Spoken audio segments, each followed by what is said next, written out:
Did you know some of the biggest Hollywood films use miniatures to create mind-blowing effects? Lord of the Rings used massive miniature cities. Inception built model cityscapes to fold the streets of Paris. And even Interstellar used miniatures for their spacecraft shots. At Wild 7, we love carrying on that tradition. We're actually quite obsessed with miniatures. Today we're going to show you exactly how we made the miniatures in our new gothic romance vampire film called The Vampire. And stay tuned till the end for a sneak peek of The Vampire. Alright, first things first, the idea. Everything starts with an idea. I first fell in love with miniatures when I was a kid. Just growing up watching these movies like Tim Burton's Beetlejuice were just so amazing to me. When I first saw Beetlejuice, I knew that I wanted to make a miniature like this one day. And fast forward all these years later, we did it. It started with our film called Austera. This was a folk horror film where we created this miniature hill, and that was like our first step. Learning how to build a miniature on a very basic level. It was literally just a hill with some grass and a little mini egg on top. Then we pushed this a little bit further with Santa Evolution of a Monster, our holiday horror film. We used miniatures to create Santa's village and workshop, and honestly, we're really proud of it. It looks pretty damn cool. So for our vampire film, we knew that we wanted to do it even bigger. I really wanted to create this house on the hill moment with like a cemetery and gravestones. It was a challenge, but we did it, and I'm going to show you exactly how. I honestly didn't know how we were going to pull this off, but it's all trial and error, and that's something that we learned while making this. It's a lot of testing and experimentation, and the first thing you have to do after the idea is come up with the design. I like to start things off with a mood board. Mood board is everything. It creates the vision in your mind. I like to pull inspiration from art, from films. I use Pinterest, I use Canva, and honestly I use Canva like a storyboarding tool, so it's really great. On Pinterest, I would just search like gothic houses, and on Shot Deck, I'd also search, like vampire films, gothic, just sort of use keywords to sort of grab stills that I think might be helpful in the design process. And from there, I built a mock-up on Canva, which really helped me visualize exactly the placement of everything and how it was gonna look. When designing, the most important thing and the only important thing is what you're gonna be seeing through the camera. Nothing else matters. So as long as you know what fills the frame, you're good to go and you can start the process of building. Once we finished the storyboard, it was time for the camera tests.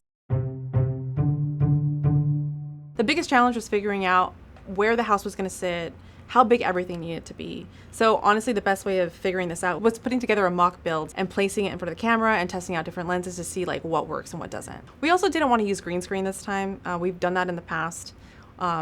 But for this one, we wanted to sort of do a mini virtual production set, so we wanted to place the monitor behind the actual set. So that was a challenge in figuring out how everything was going to fit. Once we did the camera test, though, we knew the scale. We knew exactly what we needed and how big everything needed to be. Because we had created a hill in the past with Austera, we already knew how to do that process with the quilt batting and the paint and everything else. So that part was a little bit easier for us to figure out. But the house, well, that was a tricky part. Since Chris, our DP, is always 3D printing, we sort of were familiar with the process of 3D printing. We figured that might be the best bet for building the house. So we searched Thingiverse, which is a site that you can search designs for 3D printing, but I couldn't find anything that I actually liked that fit the exact vibe that I was going for. Michaels and Hobby Lobby also had some options, but they're either just too big or too basic. I just wasn't feeling it. So then I turned to Etsy because whenever you need something a little bit more custom, Etsy has so many options. And I found this really great seller called Gold Rush Bay, and they have so many designs that I really liked. So I found the perfect house, and I bought it. I don't remember the price off the top of my head, but it was a really good price. So I especially liked this design because it opened up in the middle. So it was designed so that you can put things inside of it. And we wanted to put lights, like twinkle lights, inside of the house to kind of create this illusion that it's lit from the inside. And so that was a huge selling point for me. So it was perfect. So once it arrived, it actually shipped really fast. We painted it, did a little red and black paint on it, nothing too intricate. And so once that was dry, it was ready to do our build. We're so excited because this is where the fun starts. Now for the build. Okay, this part was the most exciting and the most fun, but the longest part of the process. It took probably weeks, several days stretched out into weeks, but it was a long process, so I'm going to walk you through it. Luckily, we have a studio space where we're able to work from, so we were just sort of chipping away at it and working on it whenever we had the time. Because we had already done a camera test with like a mock build and we sort of just used like different objects around the office and stacked it, we kind of had a pretty clear idea of what we needed to go into the builds. We started by setting up 2 sawhorses and putting a scrap piece of plywood on top as our base. We wanted our miniature to be portable, which we didn't do last time, so we learned. And now to give the hill its shape, we used different pieces of either wood or any kind of trash laying around the office, and we just sort of stacked it and molded it until the quilt batting kind of fell nicely, and also used glue to kind of like put it in place. It took a little bit of finessing, but you can use anything lying around your house or whatever you have. Our goal was to create a hill that was steep but sort of flat at the bottom so we can put gravestones at the foreground, which was kind of the hardest part, but we figured it out.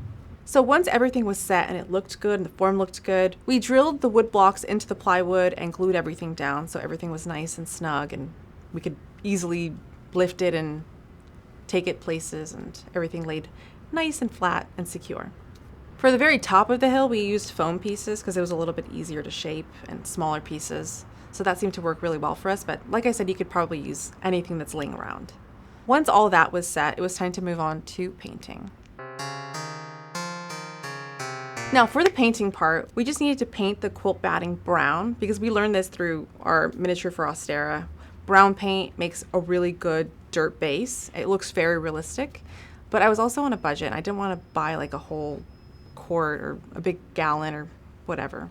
I was on a budget, okay? So one thing though I was told a long time ago, a nice little tip is if you search the register area at like a Lowe's or Home Depot, a lot of times they have this sort of, I don't know if it's like leftover paint or messed up paint, but usually it comes in like a really small container and you can buy them for like $2 to $5. And I was lucky enough to find 2 of those. So I think I ended up spending maybe $10 on paint, and it was brown paint. It was 2 different shades of paint, but it worked. So I was really happy about that. Considering quilt batting only costs about $10 to $12, and we already had the plywood laying around the office, and I scored this paint for like $10, the whole thing ended up being very, very cheap. So it's always helpful if you have things laying around, but all in all, didn't have to spend a lot of money, and you don't have to either. That being said, the more paint you use, the better. I could have used a little bit more paint because it looked a little bit dry, and if you don't cover all of the white parts of the quilt batting, it starts to look a little bit fake. So one thing I recommend is using enough paint to cover all the way through. While the paint is still semi-wet, you can start to layer on the grass, and this is actually my favorite part. And the ordering that we learned from another YouTuber is that you want to start with the lighter grass, so the lighter colored green grass texture, and then go to the darker, more coarse grass textures. And it comes in this, actually, what is it called? Turf? Like turf? Or, yeah. Now this grass, you can probably make yourself somehow. I've seen people do it, but you can buy them in little bottles, and we'll link the grass that we used below. But there's so many different options. There's dry grass, there's like shrubbery, like kind of shrub grass, like thicker grass, all kinds of things. But we only use 3 different kinds, and that's plenty. The darkest grass has more of that texture that looks kind of like bushes from far away.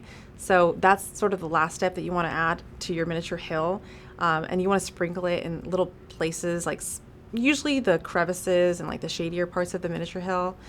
Just it looks more realistic, but honestly, you just kind of have to eyeball it.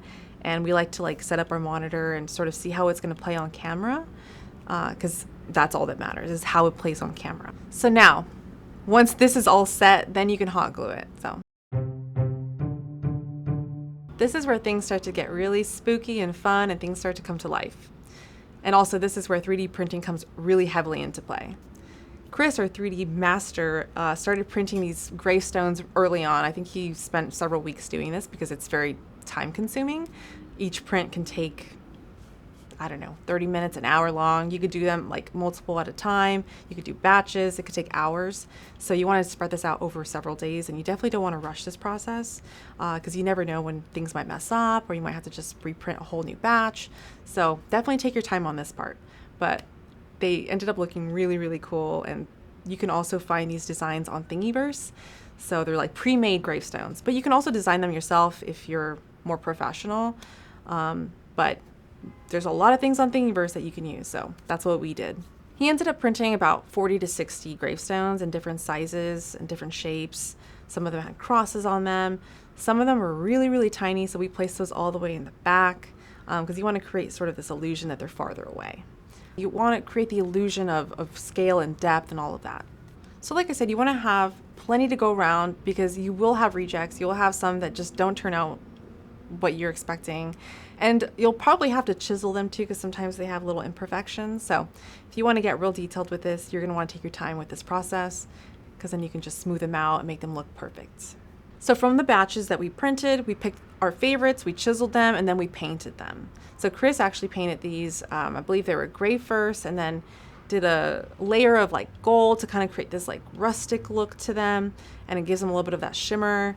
So once they dried, we placed them carefully on the hill, and we were constantly checking the monitor to make sure that the scale sold the illusion. Placing these gravestones on the miniature hill really created this Tim Burton vibe, which I was really excited about, because obviously hugely inspired by him, so dream come true.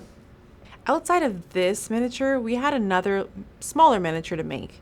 This one was a custom gravestone that we had to make bigger. For this, we used a site called Tinkercad, which allows you to create your own custom designs to 3D print. Chris was able to add a custom text that read, "Rip Vincent Black." So that was really cool. This one was a lot more simple than the other miniature. All we had to do was glue it down to a small piece of plywood that we covered in grass, glued that down, and hot glued the gravestone to the grass. So now back to our miniature hill. Once everything was in place, the gravestones, the hill, the grass, it was time to add the house, the final touch. This was a big centerpiece, and we wanted it to shine, like literally. We wanted it to be lit from the inside, so we found these little fairy lights and placed them inside of the house. So because it opened up, we were able to just stick the 3 different lights that we found inside of the house and move them around so they looked a little bit realistic, or a little bit more realistic. We were able to source 3 different colored lights, and they have them in all different colors, but these ones we already had. So you can find these lights in any color, but we already had blue, green, and tungsten, so we used those, and it actually worked perfectly, and it fit the scene of our film.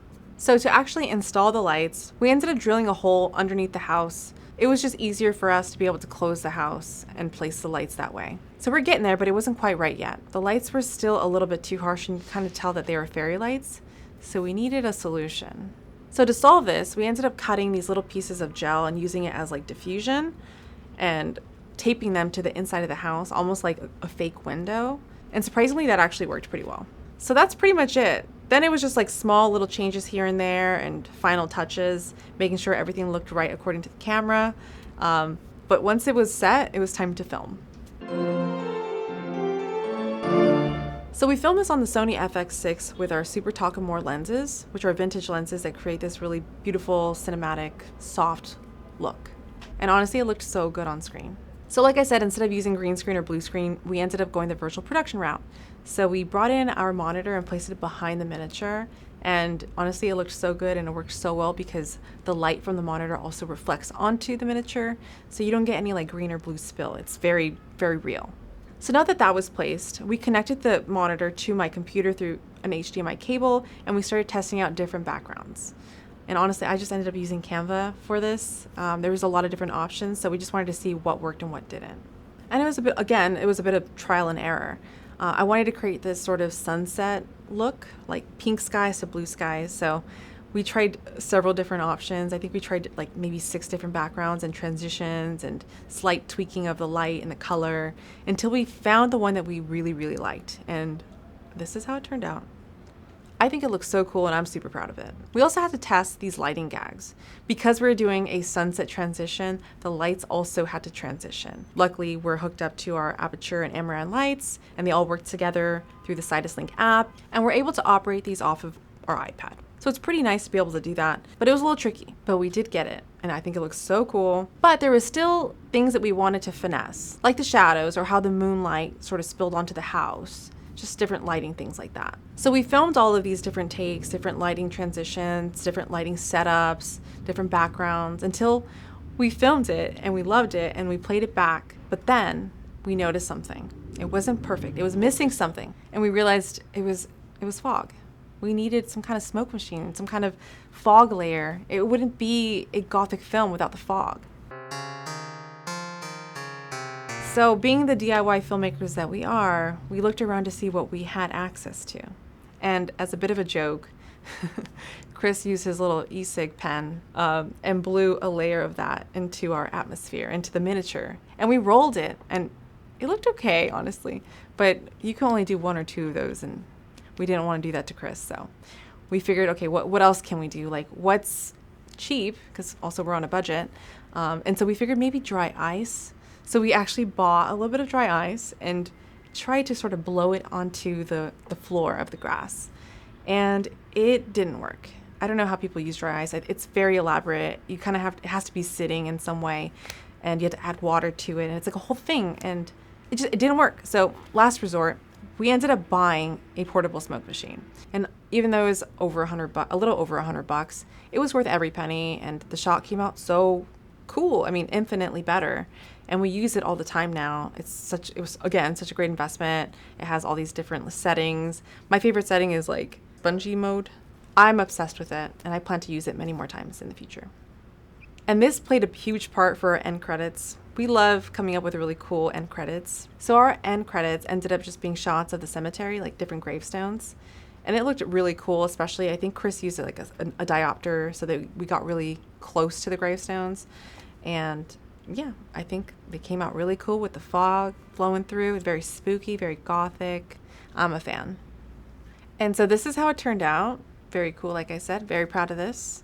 I hope you guys think it's cool. Now I'm going to show you a quick little sneak peek of the film, and so you can see how it all turned out. Take a look.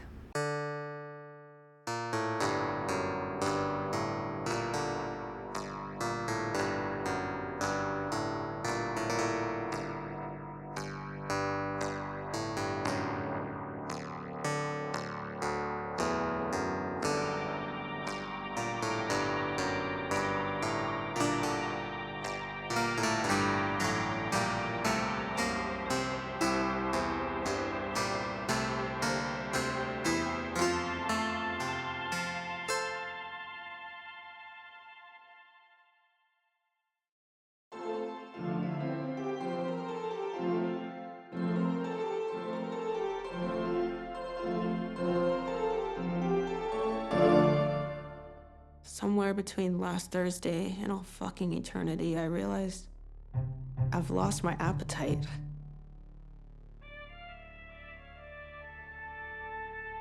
There's this misconception about vampires, that we're all a bunch of bloodthirsty, soulless monsters. But I wasn't always this way. You know I love you, right? I even once believed in love.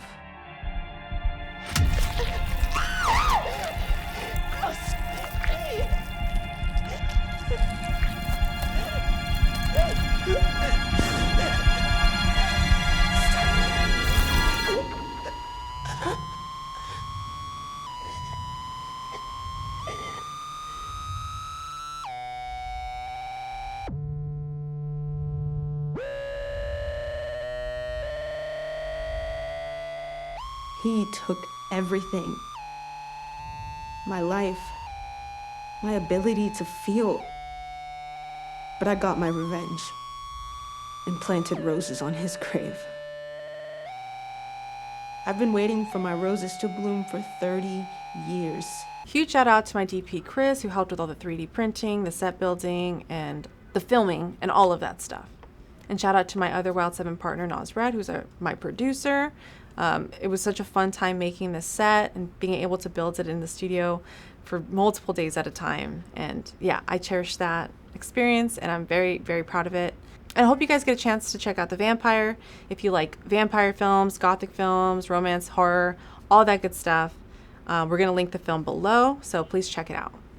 We're really excited about our next projects because they're going to incorporate miniatures too. We have so much in the works, so please stay tuned and give us a follow on all social media. Subscribe to our main channel and our backlot channel, and just follow us everywhere because we're constantly making films, and we hope that you dig everything that we do.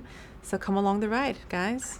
And if you're curious about how we filmed it, like more on the technical end, Chris put together a really good breakdown on this. It goes over lenses, it goes over lighting, and just everything that has to do with how we filmed it. So check it out. We'll link that below too. Thank you guys so much for watching. And if you guys enjoyed this video and learned anything at all from this video, please consider subscribing to our channel and commenting below. And also let us know if there's anything that you guys want to learn about The Vampire or about any of our other projects. We're excited to make more videos like this, so please leave your thoughts. That's it. Thanks so much for watching. We'll see you guys next time.